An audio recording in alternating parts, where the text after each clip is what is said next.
Grace की anatomy को Bible of anatomy कहा जाता है। ग्लासगो यूनिवर्सिटी 1451 में बनी। वहाँ ग्रेस के पाए का एक एनाटॉमी का प्रोफेसर था। पढ़ते पढ़ते मेरे सामने एक आयत आई, यखलुकुकुम फी बुतूनि उम्महातिकुम खल्कन बाद खल्कन फी ज़ुलुमातिन सलास। अल्लाह वो है जो रहमे मादर में बच्चों को 3 अंधेरों में पैदा करता है। मैंने एक दोस्त से कहा कि वो इतना बड़ा प्रोफेसर है एनाटॉमी का, उसको टेलीफोन करो, उससे पूछो कि do you confirm this idea that man has been created under 3 darknesses. और उस लड़के ने उस बहुत बड़े जिन प्रोफेसर को एनाटॉमी के को बताया कि मेरे सामने एक टेक्स्ट है जो 1400 साल पुरानी है, do you confirm this idea that man has been created under 3 darknesses. वो तो गोरा फड़क गया, कहने लगा hang on I am coming, किस डिपार्टमेंट में हो। भागता हुआ आया। हमने कुछ गोरों का तर्जुमा निकाल के रख लिया, पिकथाल का,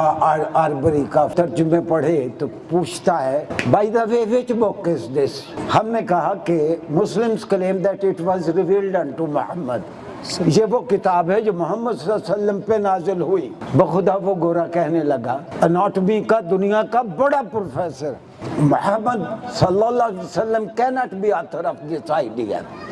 ये किसी इंसान का कलाम नहीं है, इट इज डिवाइन डिजाइन।